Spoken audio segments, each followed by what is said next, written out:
Well, it's just me and Dave at the moment. But hey, if you want to, come and join us. It'd be great to have everyone here, because we can talk, chat about anything you want to, or the topic that's for tonight. And in that case, the topic for this evening is a really cool topic. It's a topic that just actually got announced around 2 weeks ago.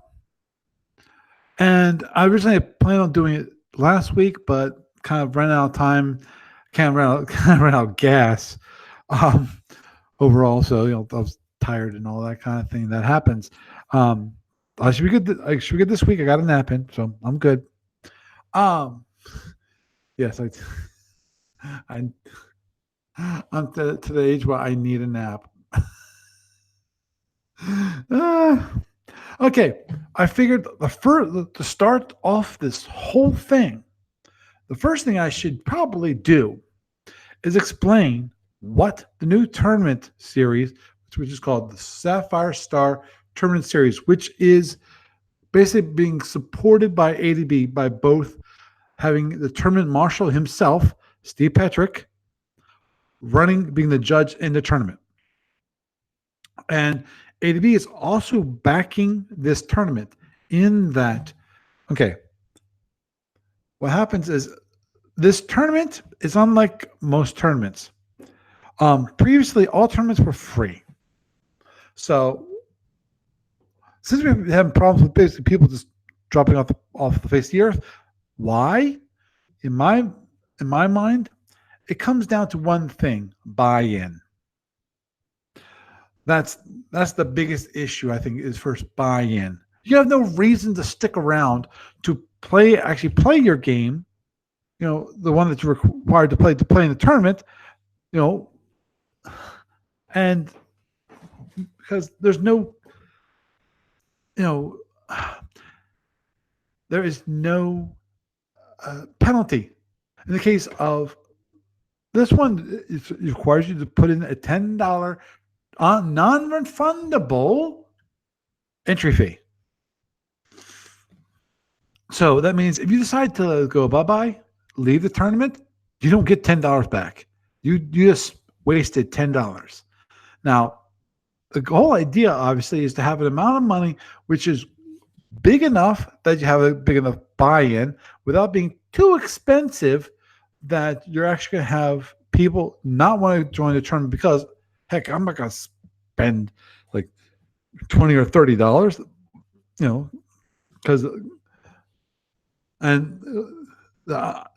this first tournament, I think, will probably be unique in my mind because of the first tournament of this series. I think it's probably going to be unique. And the reason why I say that is because the way I figure it, word's going to get out for the better players that they can actually kind of earn money. Not earn money, but we actually have prizes now. And they might actually want to play more often because of their prizes involved. Now, some of the people that are really good players or used to be really good players, they no longer play the game. And so we won't see them. But I think this time is probably going to be a unique opportunity. So if you like playing SFB and you're willing to play tournament ships and all the tournament rules, which is basically it's a limited set of rules. You don't get full EW. You get this miniaturized version. The only thing that actually can cause EW is cloaking devices and wall weasels. That's it. You don't get any of the benefits for like being an Orion and get the shift for that and things like that. You don't get that. Now, let me go through some of the rules right here. Okay, as I mentioned, Steve Petrick is going to be the judge. Now, he'll be in charge of the rules and adjudication and wildcard assignments and basically creating the tree. He must be CC'd on all tournament emails when it comes to communications between players.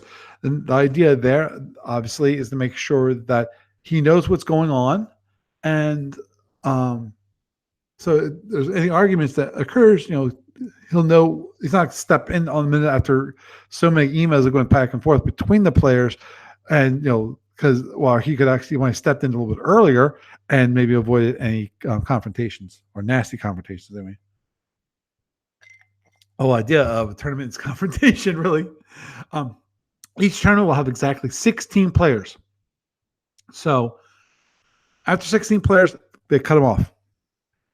Though they will allow you to do. Your entry will then go into the next tournament. Also, you might be offered a wild card seat. So if someone has to drop out, someone leaves, or is replaced because of they are non-communicative, but we have a wild card player sitting beside, waiting for a slot to open up. You can take that slot. Now, wild cards are only, for my understanding from reading this, wild cards are only allowed on the first round when it comes to players from outside of the tournament. There'll be four single elimination rounds. With 16, that's the way it works. As I mentioned before, there's a non-refundable $10 entry fee, which must be paid through ADB's web store within 1 day of registration. So basically, when you register on SFU Online, after you do your registration on SFU Online, the first thing that will happen after you do that, there's two things going to happen at that point. Number one, there will be an email that goes out to the judge and to you, so you know that you signed up. That's one. Number two, there will be a link on that final page saying, "Here, click on this link to go to the store and buy and pay for your entry fee." I know it's not as nice as if basically you gave me the entry fee. Basically, it was a kind of seamless process so that, okay, you register or sign up for I think currently I have it sign up is the button. But anyway, I click the button and then it swaps you over to PayPal, if you want to pay there. And then you go, basically, it takes you right there. And you can go through the process of paying it. Right now, I just have a link. I don't have it automatically redirect. I don't feel like that'd be a good idea at this point to automatically redirect to the store, because in my mind, there is that possibility that someone's already put in their entry fee and then they signed up. So, if enough people, seem like that might be a good idea to do, I'll do it. Obviously, that would be the redirection would be done on a delayed basis, i.e., it would probably it'd show you that, and then for like 10 seconds later, it would then redirect to the store for you, and with a message that this is going to redirect in 10 seconds, or you can click here for immediate redirection. There's since there's 16 players and there's $10 entry fee. That means $160 worth of prize money, because all the money that will be paid to ADB will go towards prizes. Now, there are $10 prizes for 5th through 8th place. So if you win your first round, you get your money back, basically. Now, you can't, okay.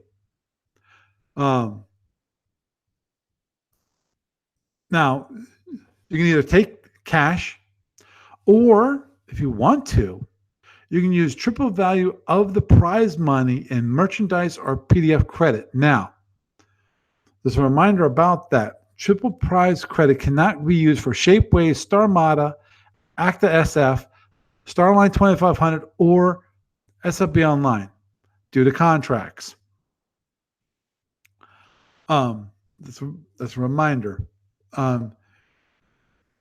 You do not have to use matching cash to in redeeming prizes. But you will have to pay cash or use prize money for shipping costs. So basically it's not you have this much money to spend and you still have shipping costs and you say, oh, it's free shipping. No, it's not free shipping. You have to pay some way, either via prize money or via cold hard extra cash. You have to pay for shipping. Prize notifications will be distributed within 5 business days of the conclusion of the final game. The winner is encouraged to write an article of his tactics for the next captain's logs, which he will be paid $50. So you actually will be paid for the article that you write. I think this is a strong way to encourage people to write an article without having to hold back prize money and things like that, which just makes hard feelings. It's $50, which is I think is worth it. There will be strict. This is the critical part about this. There's another critical part about this tournament. Do not sign up for this tournament if you don't think you can abide by these restrictions. Number one, 3 weeks. There's 3 weeks to play for round one. From the time that the tree's announced to the end of round one, there's 3 weeks. If you cannot make it, cannot complete those within that time, don't sign up. Because it says if the game cannot be completed, you must agree to schedule to resume the game. Okay, this is okay. When the opponent, you have 72 hours to agree on a time to play. So basically, when the round starts, you've got. Let me think about this. It is 3 days. Yeah, 3 days. I had to calculate it out. 3 times 24 is 72. You have 3 days from the time it was announced to schedule a time with your opponent. So basically, you have to be available for 3 days after the initial announcements to figure out a slot that works for both your schedules. As I mentioned, if the game cannot be completed, you must agree to schedule or resume the game at a time the session ends and must finish within the deadline. Okay, any game not completed on time or if both players requested will be adjudicated. And if the game is inconclusive, the judge reserves the right to declare both players lost and fill the spot with a wild card. If someone drops out, disappears, or just won't schedule his game, and there's time to put a wild card into his place, we will, as in this ADB, we'll do this if we can find one. If not, we will count it as a forfeit. The other player will win and advance. There will be no forfeits in the final game. Even if we have to find a wild card player or have 2 players fight it for a wild card spot, I'm guessing that's probably more reasonable. So basically, you play two players that maybe got knocked out of the semifinals. Those 2 players, they play, and they're the replacement final player. I think that'd be much better. Of course, that means that delays that last round, but that can possibly happen. And that's all we care when it comes to the final game. It sounds like the final round, that might go a little longer if certain things occur like this. And okay, after you find that player, then the 2 clock starts over again. Wild cards for the second and third rounds, and possibly the first one, will come from those who did not advance from those rounds. So, as I mentioned, the wild cards, the ones that are paid but were not allowed in the tournament because we ran out of slots, those mainly are meant for the first round. Second, third rounds are for people who lost the first round. Okay. We plan on keeping the rules intact for the first Sapphire tournament, but we'll consider tweaks, changes, and based on lessons learned for the second and subsequent tournaments. Next year, the top finishers in the first few Sapphire Star tournaments will be offered seats in an annual Sapphire Crown Fleet Captains Tournament. The only way to get into the Sapphire Crown tournament is through a Sapphire Star tournament. So basically, you need to play. You have to win in one of the paid tournaments to have a slot into the Crown Sapphire Crown Fleet Captains Tournament. I think that's really, really awesome. So that is the rules, which I think that is quite cool. The I think that okay, I'm just gonna do this. Okay. I'm just gonna I should have brought this up earlier, which is zeros. Okay. While I'm discussing this, I'll just let you see the rules. I'll switch back to the chat room in a bit. But anyhow,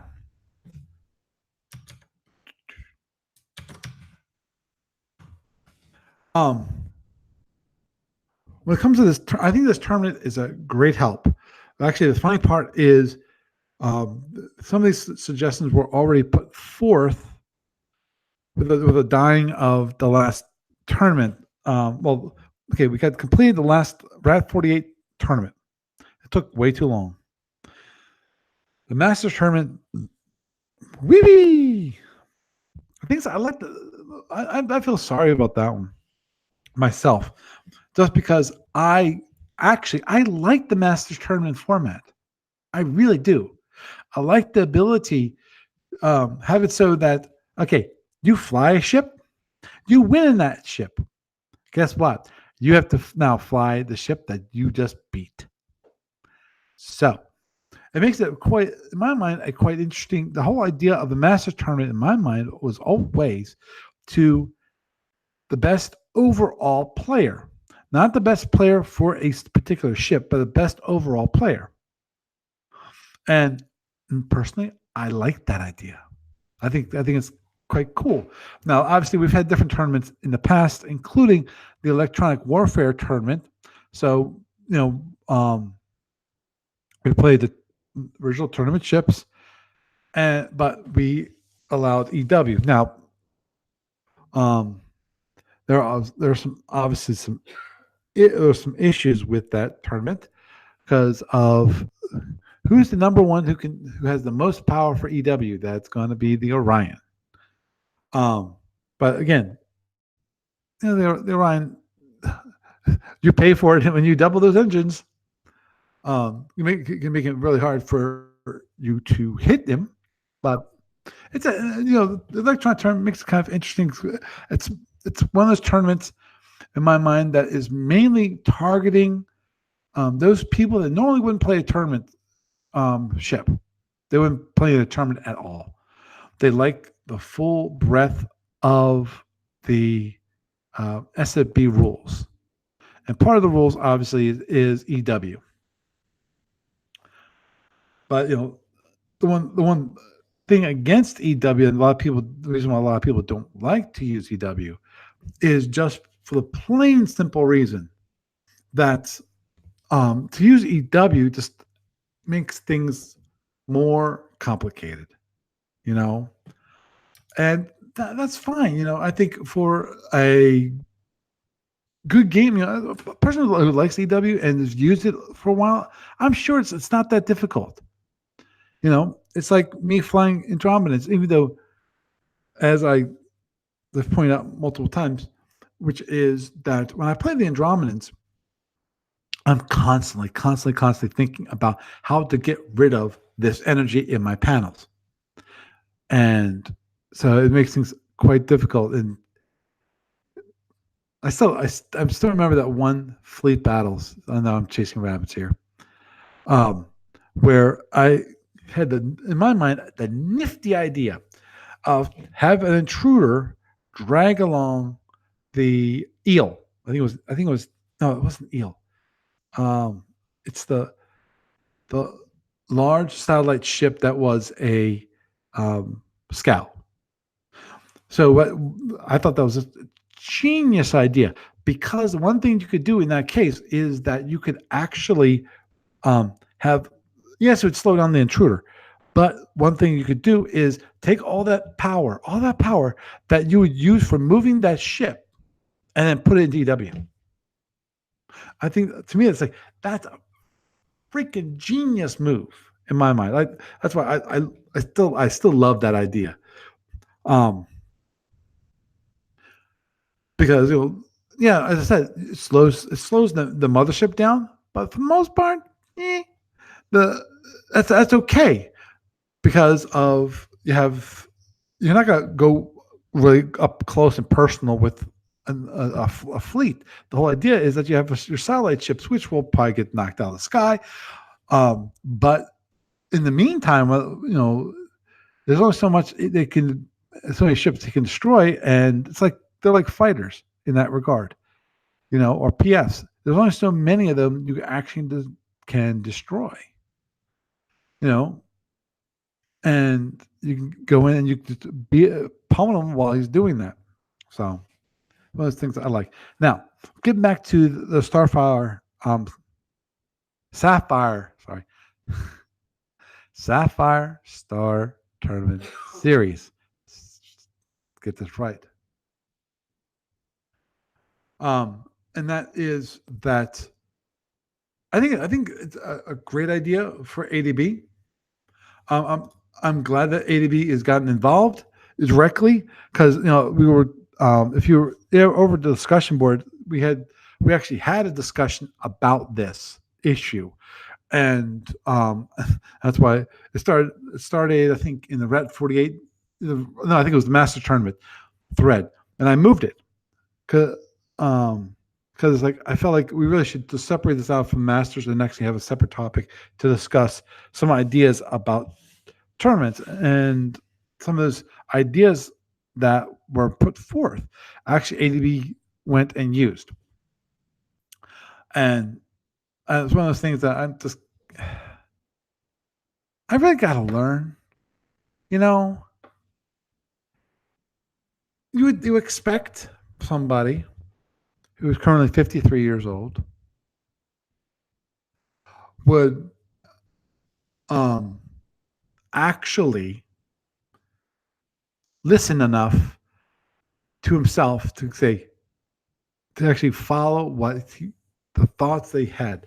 For example, one of the ideas I had was like, okay, you do a 50-50 thing, where 50% of the prize money goes towards the business, 50% of the prize money goes to everyone else, like my bowling. But the first time I said that, I felt like that was the wrong way to go. The right way to go was actually all the prize money goes to the players. But did I change it? No, I did not, because I do not listen. Maybe by the time I'm 80, 70 or 80, I'll actually listen on a more consistent basis. I do pretty well. I do pretty well. I listen like 80% of the time. I like to get that up to like 90, 95. That'd be good. Because I'm human. I'm not going to listen all the time. Um,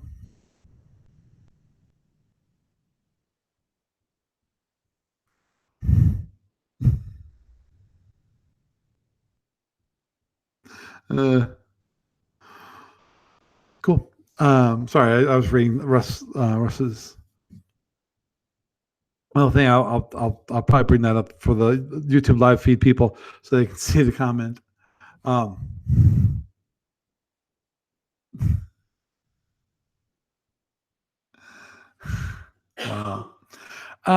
But anyhow, so I think it's great ideas, as I mentioned. I'm hoping to get more players, because currently we have 4. Now, I'll be honest here. I've not sent out any announcement yet. It's only been announced on the discussion board. I think it might have been mentioned on Facebook. I'm not 100% sure on that one. I don't control that. Gene controls that. So, and I'm sure Gene was waiting for me to do what I did today, which was actually um, add the tournament to the tournament sign up page. And I'm actually modifying the tournament sign up page on SFU Online because of the whole idea is that there's not going to be any other tournaments but Sapphire Star tournaments. I will still support the net kill tournament. I still will support that. And if we still, I'm hoping that maybe people come first, come come for the Starfire tournament, Sapphire Star tournament, and stay for the net kill. I think that'd be great. So I changed the whole tournament page basically to reference the Sapphire Star tournament.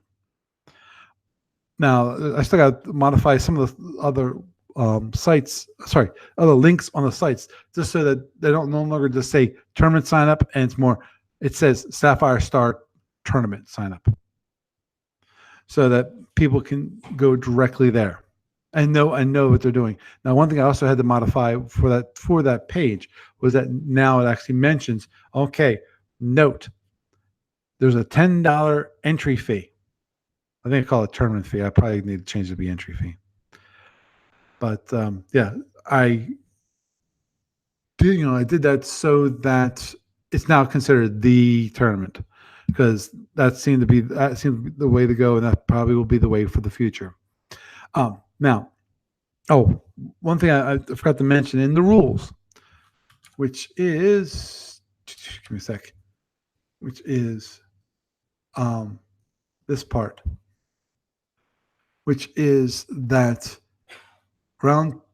after round one, you have 2 weeks to finish the round. You still have the 3-day time to set up a time for your opponent, but you have 2 weeks to play it. So that means no going on vacation for 2 weeks and leave your opponent hanging.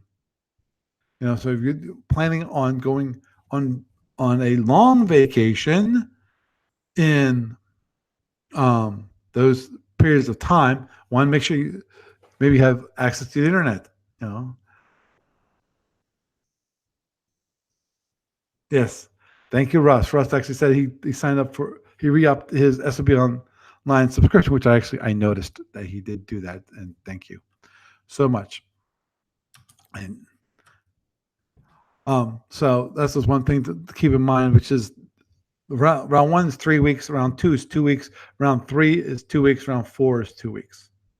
What that means is that within less than 2 months, the tournament should be over.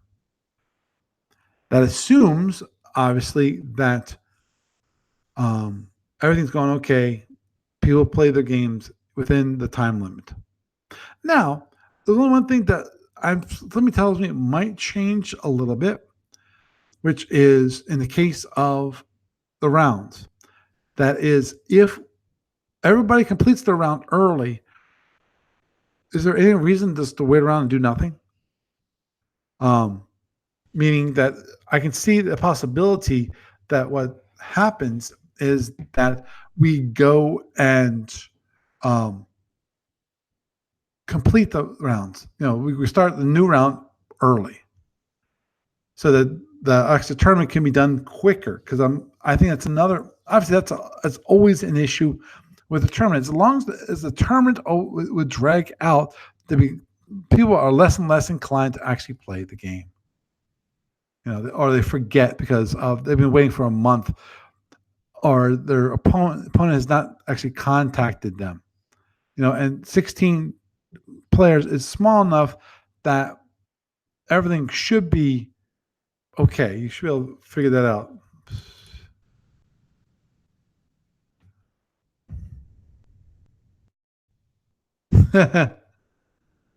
Yeah. Russ is saying that when games get rolling, he'll probably get sent out to some third world village and miss all of the matches. Well, Maybe, maybe not. Um, so, I, okay, let me switch this back to. Dun, dun, there. Okay, cool. Just want to switch so you can see some of the actual text from the chat room. Okay. Those, yeah. Okay, cool. Oh, jeez. Well, it says I heard about something about going to Little Diomede, which is the only place in Alaska you actually can see Russia. So I I'm not so sure I would like that myself. But anyhow, so the tournaments are going to be done quickly. That's the whole idea of the crown, the sapphire crown. So that in theory we should be able to get, assuming that things go well when it comes to signing up, we could easily get 4 tournaments in each year, because we require 2 months of play time, a month of sign up time, and then you can just keep going, and we can keep doing this. Now, of course, the question is how many people are going to keep doing this. Don't know, but the only way to find out is to try. So we're going to be able to do that, and hopefully, people will come. I'm obviously going to be sending out emails. I got to make sure that there's something posted on Facebook, Discord. I'm not sure how many people. Like, there are some people on Discord. People who actually like SFU Online, they're on Discord. It's actually kind of cool because you can actually chat, voice chat, which I think is pretty neat. That's how I was talking to Frank the other day. And I'll probably, that might be the next topic, which is talking about the third party. The library and the conversion. But anyhow,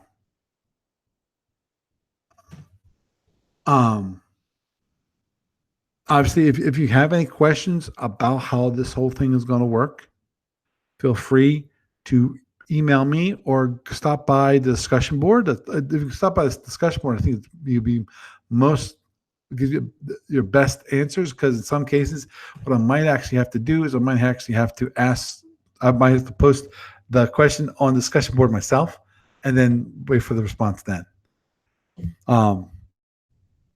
Because I gave you everything that you should that you need to know about the tournament, or the tournament series, and hopefully we can get more people in, have a lot more fun, and especially because I think people have more fun when they're actually able to play the games, instead of kind of, oh yeah, I signed up for the tournament, yeah, at some point I will play a game. No, you've got 3 weeks. You put in $10. You cannot get that $10 back. So think carefully before you sign up, and make sure that you're going to be available for those times. Obviously, the big thing, which is the 3 days, if you go on vacation, make sure you have access at the very least to email so you can do some scheduling.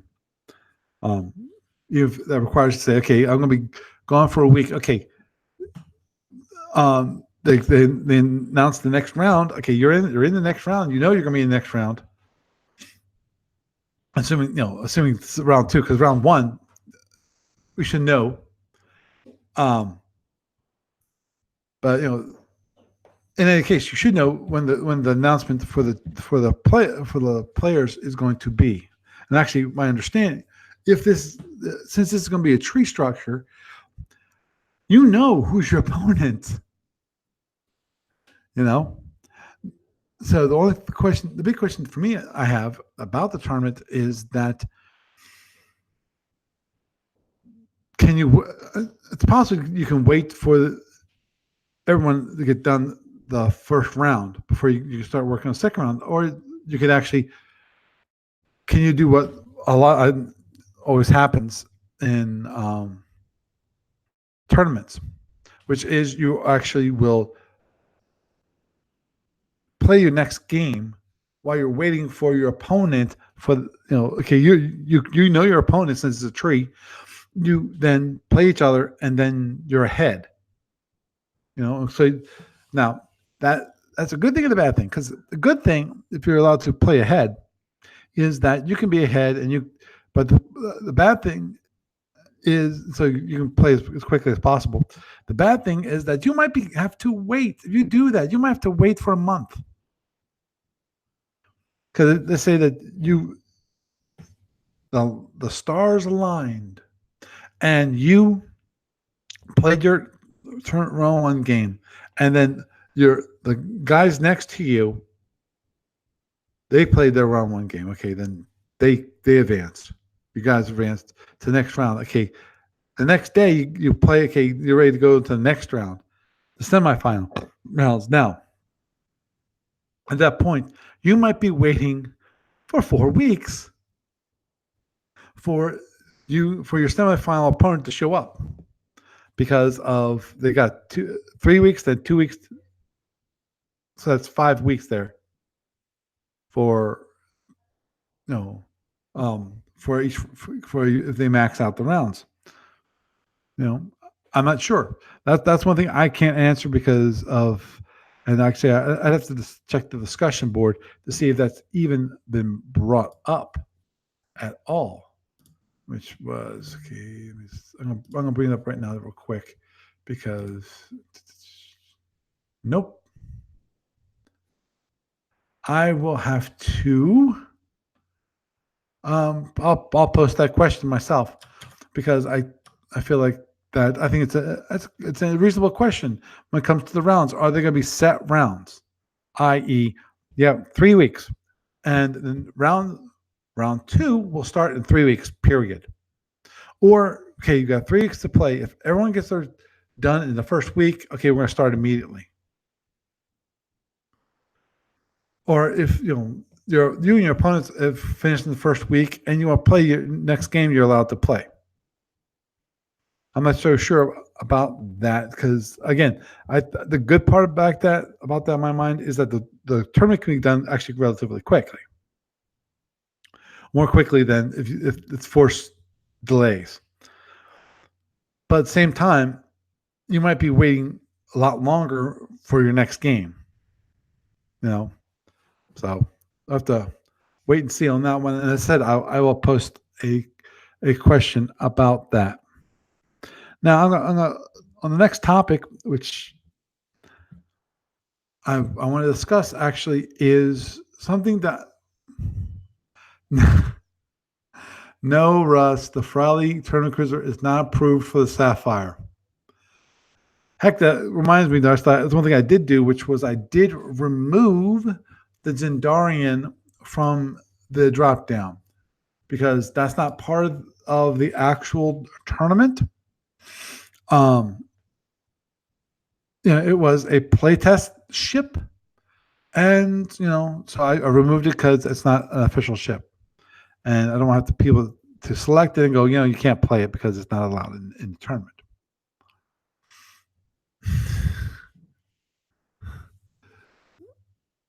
Oh, jeez.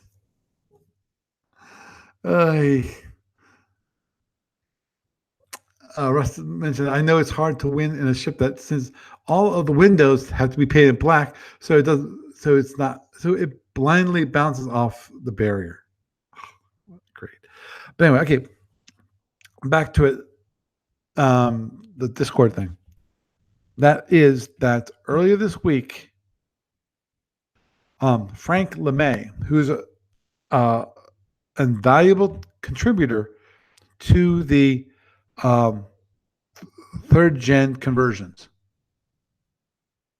He is Absolute fantastic. I'm grateful for him and Matt Cooks um, moving on and working on this. And so not Matt Cook, Matt Potter.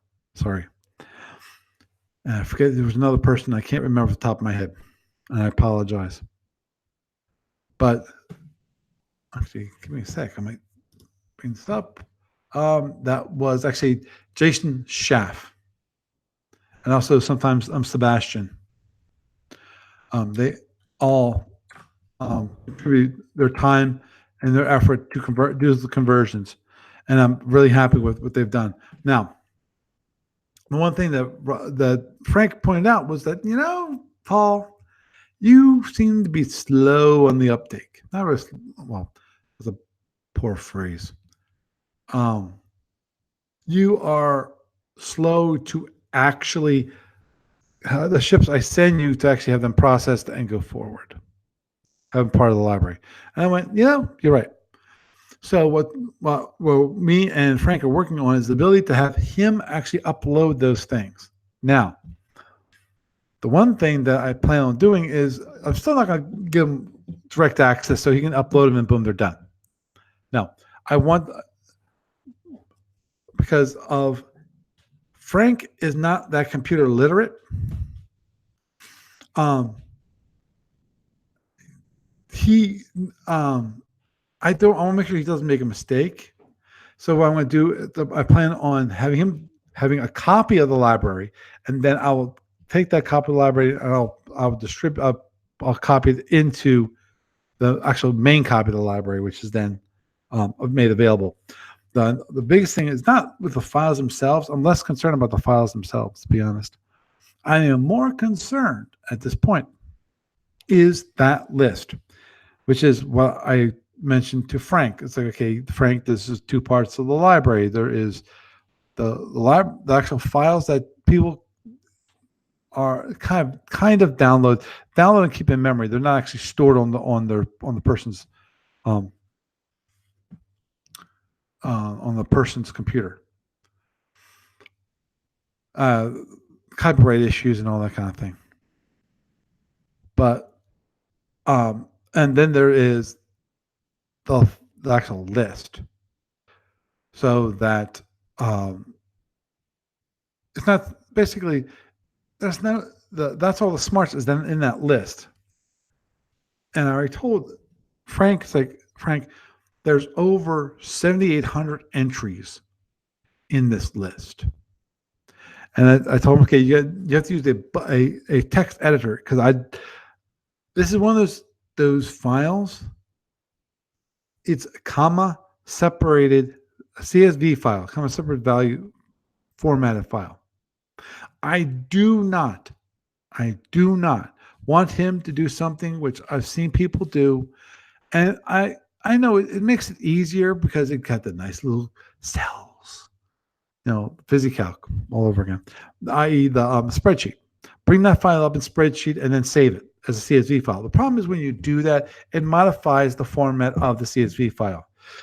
A lot of times what happens is that it will actually put quotes around those entries. That's not what mine what I read. It screws up the whole client. So in that case, if he insists on using that, I'm sure I can figure out something so that the script can actually can clean that up and do it. Right now, I'm hoping all I need to do is actually verify the lines that they're still valid. Number one. Number two, that the end of line is that I'm going to be converting it to Windows so he can use it on his Windows computer and using a simple text editor called Notepad. So he doesn't have to buy any software. Though he has, the one thing I mentioned to him is that he's going to have to get a client that actually allows people to download files and upload files, because the protocol I'm using is going to be SFTP.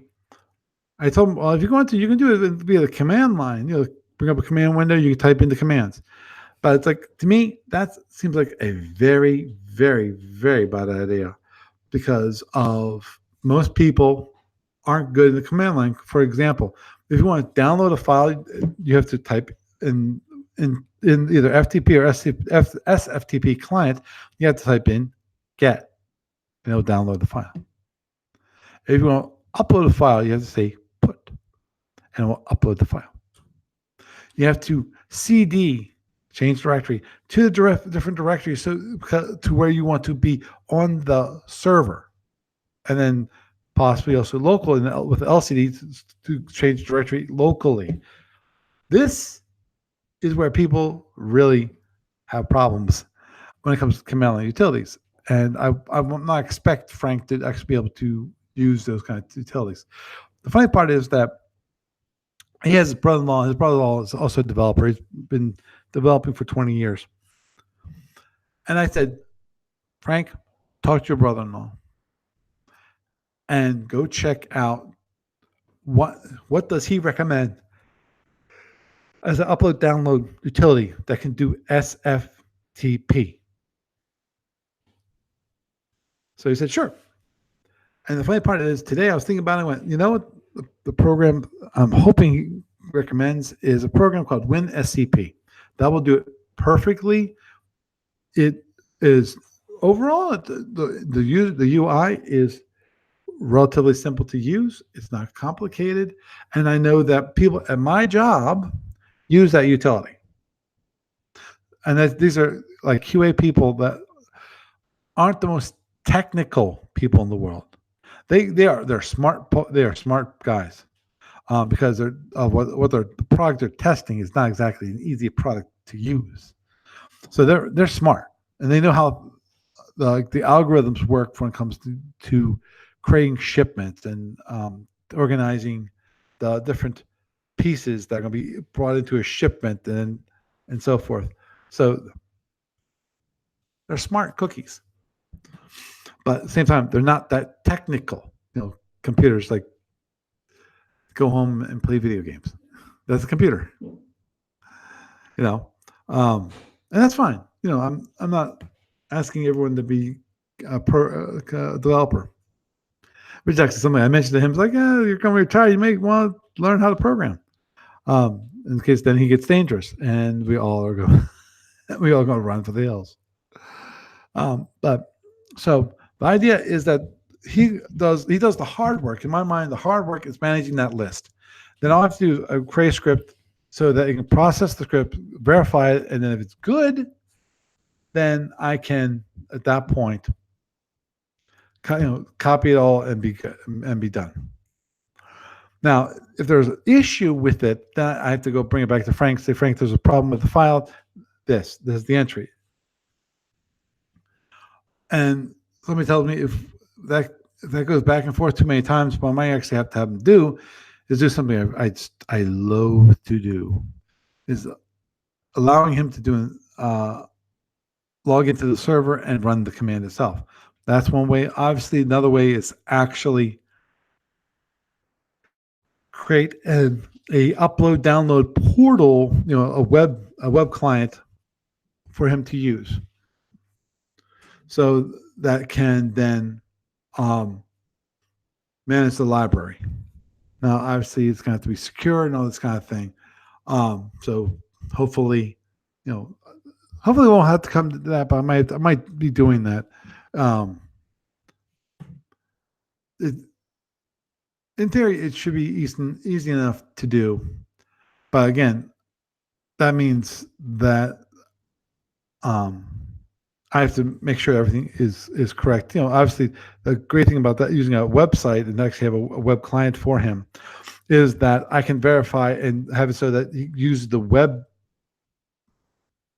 page to actually modify the list and manage it that way. So he just has to click on the entry, go, okay, that'll bring up the on the right hand side, it will bring up what the entry is. And then you just modify it. You can fix the entries. Or if you need to add an entry, you can just click add and it'll add the entry and you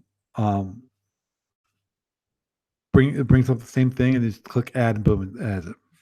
So I think overall, I think that's it's a really good idea because it will bring things up, upload things faster, especially for Frank. Because Frank and I think it's Matt Potter. They're currently playing a campaign, and in some cases, the campaign they notice that there's issues with the files. So we'll just have to wait and see. Wait and see. Okay. With that, I will wrap up this wonderful podcast. It's been a pleasure, and hopefully, I will see you here next time. So, with that, I am Paul Franz, and I bid you a good night.